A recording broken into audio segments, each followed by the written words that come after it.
Hola queridos hermanos y hermanas, es una gran alegría contar con su compañía en este estudio de la Palabra de Dios. Vamos a estudiar la lección número 10 de la Escuela Sabática que tiene como título La Biblia como Historia. Los invito a que hagamos una oración pidiendo la dirección de Dios para nuestro estudio de la lección de la Escuela Sabática. Oremos.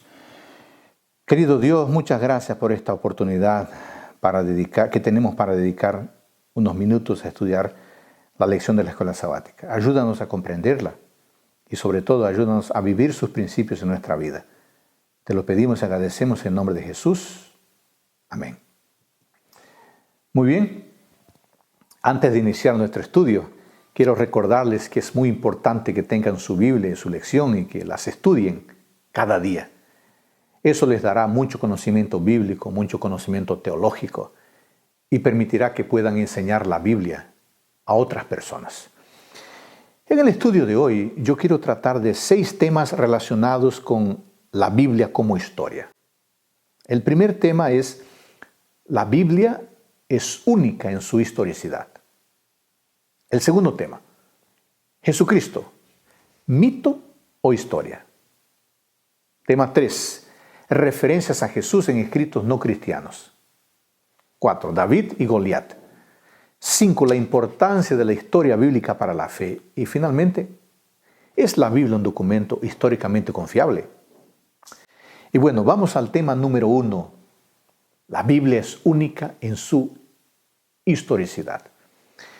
Amigos y hermanos, la historicidad es una de las características distintivas de la Biblia. Mientras que otras literaturas religiosas contienen muchos mitos y leyendas, la Biblia presenta narrativas históricamente serias. Los críticos pueden alegar que buena parte de la Biblia es mitológica y que sus narrativas históricas están llenas de errores, pero los hechos contradicen esas pretensiones. Los descubrimientos arqueológicos de los últimos 2 siglos han iluminado la naturaleza histórica de las Escrituras de muchas maneras.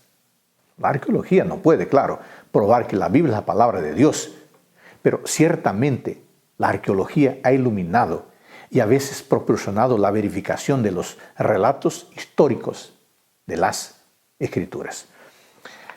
Respondiendo a las acusaciones de que la historia bíblica estaba plagada de errores, Donald Wiseman, respetado profesor de asiriología, argumenta que la evidencia arqueológica ha eliminado en su mayor parte estos supuestos errores. De hecho, la mayoría de los errores puede ser atribuida a errores de interpretación por estudiosos modernos y no a errores presentados por historiadores bíblicos. Esta opinión se fortalece aún más cuando recordamos que cuántas teorías e interpretaciones de las Escrituras han sido verificadas y corregidas por los descubrimientos arqueológicos. Vamos al otro tema, el tema siguiente: Jesucristo, mito o historia. ¿El Jesús de la fe es el mismo que el Jesús de la historia? ¿O Jesús es solo una invención de la fe? Si la respuesta fuera sí, deberíamos rechazar al Jesús histórico como un mito creado por los cristianos contemporáneos. En los primeros siglos de la era cristiana, mientras que la resurrección y la autoridad de Jesús eran cuestionadas, hubo poca duda sobre su historicidad. Al inicio del V siglo, Agustín escribió su Armonía de los Evangelios a fin de proteger a sus autores contra acusaciones de falsedades absolutas, admitiendo al mismo tiempo que el orden de eventos y los discursos podrían haber sido reconstruidos. Sin embargo, el Jesús de la fe o el Jesús histórico eran básicamente los mismos. La entonces llamada búsqueda del Jesús histórico se inició con Hermann Reimarus, que se propuso encontrar al Jesús que había existido antes que la Iglesia lo hubiese ocultado en el dogma. Reimarus fue tan lejos que llegó a acusar a los discípulos de inventar historias milagrosas y fabricar el cuento de su resurrección para evitar volver a su oficio de pescadores. Su obra causó consternación entre los cristianos y curiosidad entre los estudiosos. En 1910, la obra de Albert Schweitzer, La búsqueda del Jesús histórico, criticó los trabajos de los estudiosos que habían transformado a Jesús en una figura diseñada por el racionalismo, dotada de vida por el liberalismo y vestida por la teología moderna con trajes históricos. Al mismo tiempo, concluyó Schweitzer que el fundamento histórico del cristianismo no existía más y que después de todo eso no era el Jesús históricamente conocido, sino el Jesús espiritualmente nacido dentro de los hombres, quien era fundamentalmente decisivo. O sea, no importaba si Jesús existió o no. Lo que importaba era la percepción interna de cada persona. En el siglo XX, el conocimiento sobre Jesús fue dominado por Rudolf Bultmann. Educado en el liberalismo y en el escepticismo, Bultmann afirmó que casi nada podemos saber con respecto a la vida y personalidad de Jesús, ya que las fuentes cristianas primitivas no revelan interés sobre tales cuestiones. O sea, son en su mayoría fragmentos y frecuentemente revestidos de leyendas. Los milagros de Cristo fueron leyendas, dice él, sus dichos más simbólicos que auténticos. La iglesia sí fue la que dio sentido a su muerte, no Jesús. Siguiendo el pensamiento de Bultmann, el Seminario sobre Jesús, un grupo de 74 eruditos, la mayor parte de universidades norteamericanas, estadounidenses, ese grupo se encontró a finales de la década de 1980 e inició entre 1980 y 1990 a fin de preparar una versión académica de los 4 evangelios canónicos y del evangelio apócrifo de Tomás. Ellos estudiaron 1500 declaraciones de Jesús, volviendo a la percepción auténtica de cada uno. Su veredicto fue que el 82% de las palabras atribuidas a Jesús en los evangelios no fueron dichas por él. Con respecto a los milagros, su posición era semejante a la de Bultmann. El Cristo del credo y del dogma no puede controlar más la aceptación de aquellos que han visto los cielos por el telescopio de Galileo. El cofundador del seminario sobre Jesús, John Dominic Crossan, afirmó que Jesús no curó ni podía curar enfermedades y que nadie puede traer personas de la muerte a la vida. La propia resurrección de Cristo tenía que ver con trances y visiones, en lugar de ser una representación de la realidad. Crossan observó que la historia de la resurrección apunta más al origen de la autoridad cristiana que al origen de la fe cristiana. Para Marcus Borg, miembro del seminario sobre Jesús, la narrativa del Jesús histórico termina con su muerte un día viernes en el año 30 después de Cristo. Sin embargo, el Señor se apareció a sus seguidores en una nueva forma, comenzando un domingo de Pascua, y a partir de entonces ellos lo experimentaron como una viva realidad. La búsqueda del Jesús histórico estuvo basada hasta cierto punto en el racionalismo, en el naturalismo y la crítica. Sus suposiciones de que los milagros no existieron llevaron a los investigadores a concluir que mucho de lo que está escrito en los evangelios es ficticio. Aquellos que creen en la exactitud esencial de las escrituras no pueden aceptar los resultados de esta especie de conocimiento. Ellos también resaltan muchas evidencias para la historicidad de Jesús. Sin embargo, a diferencia de lo que dicen esos eruditos, podemos sí confiar en el Jesús histórico. Sí, amigos, tenemos una base sólida para eso. Ahora vamos al próximo punto, referencias a Jesús en escritos no cristianos. Hablemos un poco de fuentes judías. Josefo, historiador y general judío, que vivió entre el año 37 y 100 después de Cristo, hace clara mención de Jesús en 2 pasajes de su obra Antigüedades Judías. La primera dice con respecto a la representación de las actividades del sumo sacerdote, Ananías, alrededor del año 62 después de Cristo. Él escribe que Ananías reunió al Sanedrín de los jueces y trajo delante de ellos al hermano de Jesús, el Cristo, cuyo nombre era Santiago, y algunos otros. Y después de haber levantado una acusación contra los transgresores de la ley, los entregó para que fueran apedreados. El punto de vista no cristiano es sugerido por la afirmación de que Jesús era llamado Cristo. Además de eso, la forma cristiana de considerar a Santiago hermano del Señor. En el libro 18 de esa misma obra, Antigüedades, Josefo se refiere a Jesús en el tratado bien conocido y debatido, el Testimonium Flavianum. Todo indica que el texto no fue escrito por un judío. En estos días, dice él, hubo un hombre sabio llamado Jesús, si se permite llamarlo hombre, pues él hace buenas y maravillosas obras, un maestro de hombres que recibían la verdad con placer. Él trajo así a muchos judíos y gentiles. Él fue el Cristo. Y cuando Pilato, por consejo de los principales hombres entre nosotros, lo condenó a ser crucificado, aquellos que lo amaban al principio no lo abandonaron. Pero él apareció vivo entre ellos al tercer día, como los divinos profetas habían predicho estas y otras 10,000 cosas maravillosas con respecto a él. Veamos ahora algunas fuentes paganas.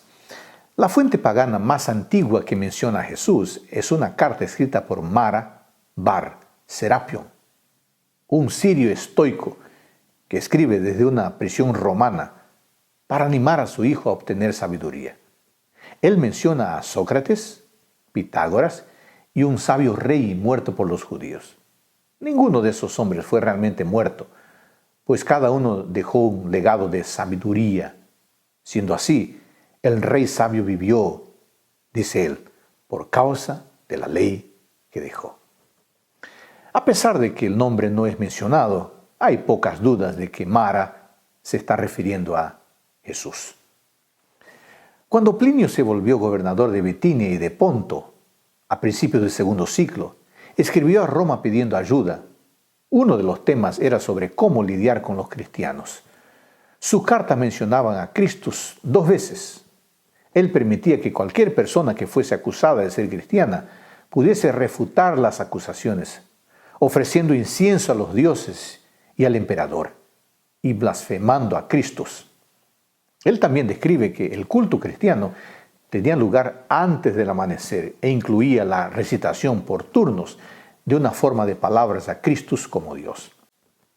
Aunque esta carta haya sido escrita cerca del año 112 después de Cristo y agregue poco conocimiento de las creencias y prácticas cristianas, corrobora la existencia de cristianos cuya fe estaba afirmada en la persona de Cristo.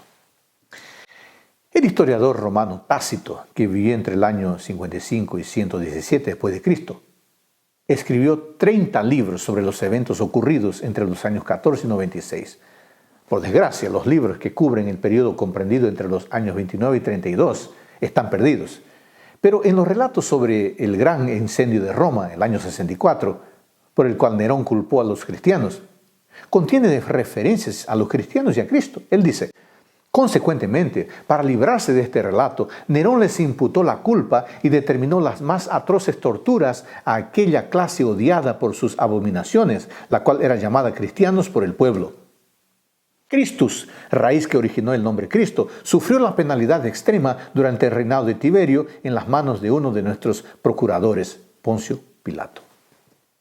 Bueno amigos, esta breve investigación muestra que los autores no cristianos de los primeros siglos, tanto judíos como paganos, consideraban a Jesús como un personaje histórico.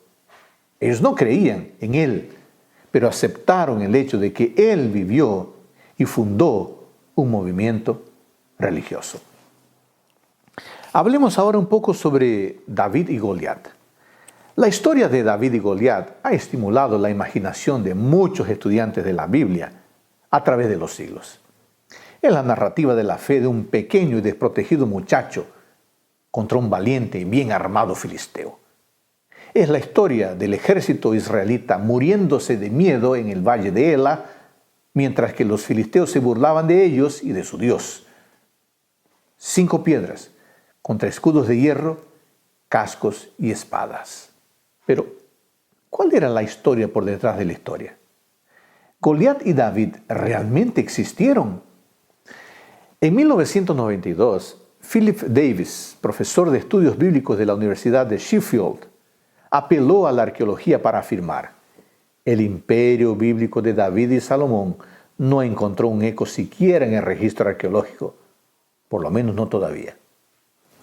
Entonces, él concluyó que David y Salomón no eran más históricos que el rey Arturo y los caballeros de la mesa redonda. Su argumento, sin embargo, está basado en el silencio. Según la perspectiva de Davis y otros eruditos posmodernos, los personajes y las historias de la Biblia necesitan tener una contrapartida histórica, arqueológica. Dicen: a menos que eso ocurra, no hay ninguna base auténtica para decir que Israel tenga cualquier cosa que ver con la historia. La Biblia es culpable hasta que se pruebe su inocencia. Sin embargo, los argumentos con base en el silencio son peligrosos en cualquier tipo de disciplina. En la arqueología, que tiene actualmente centenas de arqueólogos trabajando en Medio Oriente, tales argumentos pueden ser devastadores. En 1993, arqueólogos que trabajaban en Tel Dan, al norte de Israel, descubrieron algo muy interesante.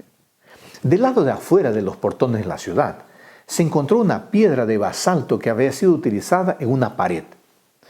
Al girarla, se verificó que contenía una inscripción.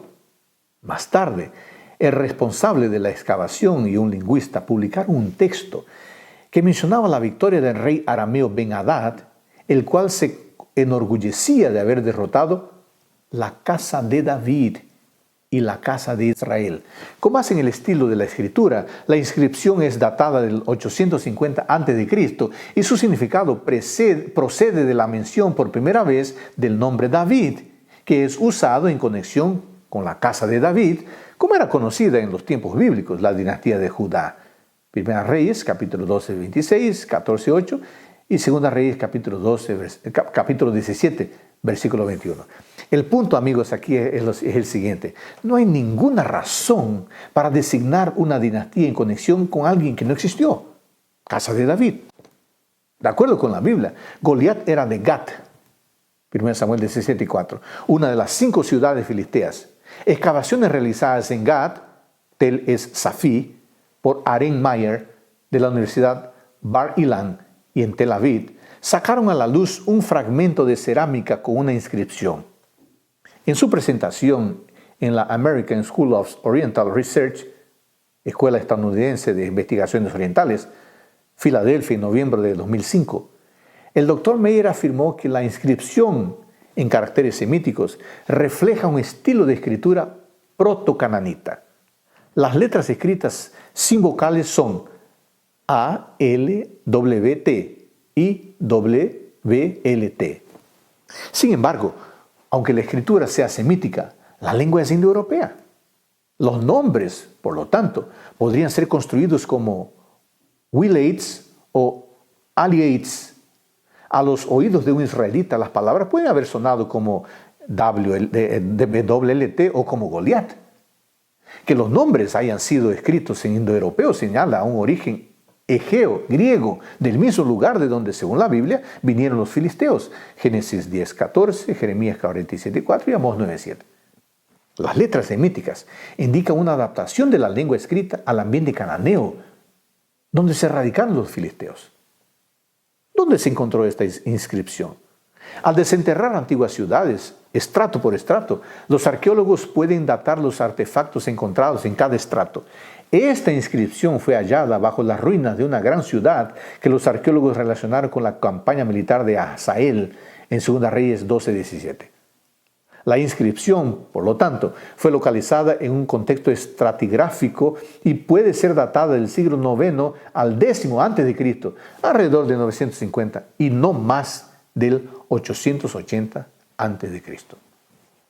El contexto, amigos, es importante, porque establece que el nombre de Goliat era conocido en la ciudad filistea de Gat cerca de 70 años después del episodio entre David y Goliat, registrado en 1 Samuel 17.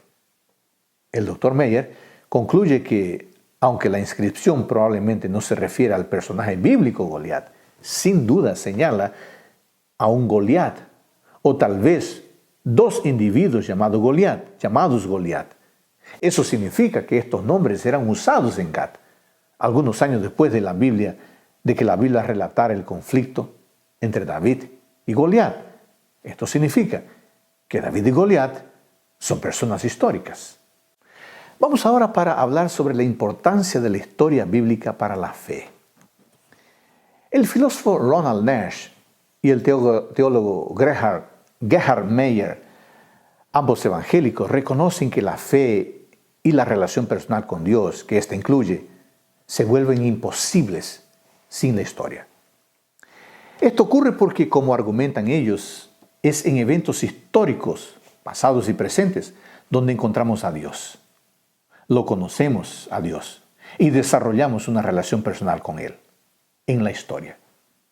Después de apoyar esta afirmación con varios ejemplos bíblicos, Meyer argumenta lo siguiente: la fe solo puede desarrollarse cuando Dios previamente no solo pensó, sino que actuó.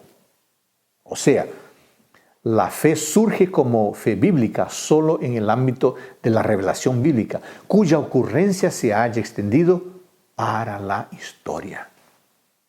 El estudioso evangélico Carl Henry resalta que Dios se revela a sí mismo dentro de esta historia externa, en hechos salvadores únicos. Entonces, Gerhard Meyer agrega que debemos insistir en el hecho de que los hechos históricos pertenecen inextricablemente a la revelación divina. Dios es el fundamento último de la historia, dice él. Dios se reveló en la historia de tal forma que su revelación podría ser discernida incluso en medio de una raza caída. Cuando hablamos de la naturaleza histórica de la Biblia, tenemos precisamente el cruce de la eterna revelación divina al mundo presente de espacio-tiempo. Lo que se está queriendo decir es que la fe se desarrolla en la historia, en un relacionamiento personal con Dios. De forma significativa, Meyer es bastante cuidadoso al observar que la investigación histórica por sí sola no puede producir fe, pues la fe exige una relación personal con Dios, que no se encuentra en los acontecimientos de la historia. Este encuentro con Dios no es un simple conocimiento a nivel intelectual o convicción de que Él existe. No. Muchos pueden creer en la existencia de Dios, pero son creyentes y no serán salvos. Esto ocurre en parte porque los creyentes son o estarían reacios a decir que la historia o la arqueología prueba la fe. Por sí sola, claro que no puede hacerlo. Sin embargo, la historia desempeña un papel crucial, pues es imposible que exista el conocimiento interpersonal genuino separado del conocimiento histórico. Como Nash destaca, en la misma medida que el conocimiento de la fe es análogo al conocimiento interpersonal, es obvio que un compromiso de fe exige conocimiento histórico previo. La confianza es inseparable del conocimiento. Cuando una persona se hace amiga de alguien o se enamora de alguien, asume un compromiso que va más allá de lo que conoce. Pero incluso así, el compromiso nunca se hace sin un conocimiento previo. La persona se compromete por alguna razón y aunque pueda haber mucho que no conoce sobre esa persona, sabe lo suficiente para querer y confiar en esa persona, a fin de hacer un compromiso que va más allá de las evidencias. Pero el compromiso también está basado en algunas pruebas. Además de eso, el conocimiento cognitivo sigue siendo importante e incluso esencial para el conocimiento interpersonal. El conocimiento histórico sigue siendo relevante aún después de que se hace un compromiso personal. Resumiendo, amigos, la fe y la historia están juntas, porque la fe se desarrolla en un relacionamiento personal con Dios, y esto ocurre en el ámbito histórico. Vamos para el último punto, el punto 6. ¿Es la Biblia un documento históricamente confiable? ¿Qué le parece? Podemos confiar en la Biblia desde la perspectiva histórica. En 1947 se realizó un descubrimiento que se volvió el hallazgo arqueológico más importante del siglo XX. La historia comienza en febrero o marzo de ese año, cuando un pastorcito beduino llamado Muhammad buscaba a una cabra perdida. Al lanzar una piedra en la apertura estrecha de un despeñadero en el lado oeste del Mar Muerto, cerca de 10 kilómetros al sur de Jericó, el muchacho percibió sorprendido el sonido de una cerámica que se quebraba. Al examinar más de cerca, tuvo una visión sorprendente. En el piso de la caverna se encontraban grandes potes de cerámica, dentro de los cuales habían rollos de cuero envueltos en paños de lino. Como los potes habían sido cuidadosamente lacrados, los rollos estaban en excelente estado de conservación, mantenidos así casi 1900 años. Fueron obviamente colocados allí antes de la caída de Jerusalén en el año 70 después de Cristo. Hasta el descubrimiento de los rollos de Qumran, escritos en el siglo III a.C. y el siglo I después de Cristo, las copias más antiguas del Antiguo Testamento consistían en un fragmento de Deuteronomio 6, Papiro Nesh, datado del primer siglo, algunos fragmentos de la colección de Geniza, almacenado en la sinagoga de Cairo, que se remontaba al siglo V después de Cristo, y el texto masorético, uno producido entre el IV y el XI siglo de nuestra era. El manuscrito hebreo más antiguo y completo del Antiguo Testamento, todavía existente, el Códice de Leningrado, se remonta a la primera década del IX siglo después de Cristo. La gran importancia de los rollos del Mar Muerto reside, por lo tanto, en el hecho de que los documentos más antiguos datan de solo 200 años después de la conclusión del último libro del Antiguo Testamento. Gracias a los rollos del Mar Muerto, ahora tenemos un manuscrito entero del texto hebreo del libro de Isaías y fragmentos de la mayoría de los otros libros bíblicos en una copia que es 1000 años más antigua que cualquier otra conocida hasta entonces. Espectacular. El descubrimiento es importante porque revela la detallada proximidad entre el rollo de Isaías, cerca de 125 a.C., y el texto masorético de Isaías producido 1000 años después. Eso demuestra la extraordinaria exactitud con la que fue copiada la Biblia por un periodo de más de 1000 años. Cuando se comparó el texto masorético con los textos de Qumran, se descubrió que eran casi idénticos. Aunque las dos copias de Isaías descubiertas en la caverna 1 de Qumran, en las proximidades del Mar Muerto, fueran 1000 años más antiguas que los manuscritos más antiguos conocidos, 980 después de Cristo, se verificó que eran literalmente idénticas al texto de nuestras Biblias hebreas tradicionales en más de 95% de los casos. El 5% de diferencias corrían por cuenta principalmente de errores accidentales de escritura y variaciones ortográficas. Aunque los fragmentos del Mar Muerto de Deuteronomio y Samuel, que señalan hacia una familia diferente de aquella que sirve de base para nuestro texto hebreo recibido, aunque ellos no revelan ninguna diferencia en la doctrina ni en la enseñanza, eso se muestra, de hecho, algo impresionante. No revelan diferencia ni en la doctrina ni en la enseñanza. Eso es algo que llama la atención y que da calidad al texto del Antiguo Testamento que tenemos. Eso significa que no afectan en nada el mensaje de la revelación. O sea, aunque haya un poco de divergencia en esos 5%, eso no afecta en nada el mensaje de la revelación. Así podemos tener la certeza de que nuestro texto actual del Antiguo Testamento, basado en el texto masorético, es prácticamente idéntico al texto hebreo en uso en los tiempos de Jesús. No hay, amigos, por lo tanto, ninguna razón para dudar de que aquello que los escritores del Antiguo Testamento escribieron es esencialmente lo mismo que tenemos en nuestras Biblias hoy. Ningún otro documento antiguo similar fue transmitido de forma tan exacta como en el Antiguo Testamento, sobre todo porque los escribas judíos y los masoretas trataban a la palabra de Dios con la máxima reverencia imaginable. Ellos llegaron a crear un complejo sistema de contar los versículos, palabras, las letras del texto para proteger el mensaje de cualquier añadidura u omisión. Todo rollo que no presentaba esos patrones era enterrado o quemado. gracias a ese trabajo tan cuidadoso, hoy podemos confiar en el texto que está en nuestras manos. ¿No es maravilloso eso? Amigos y amigas, gracias por acompañarme en el estudio de hoy. Que el Señor Todopoderoso nos bendiga en el estudio diario de la Biblia y de la lección de la escuela sabática y que podamos seguir sus preceptos. Bendiciones.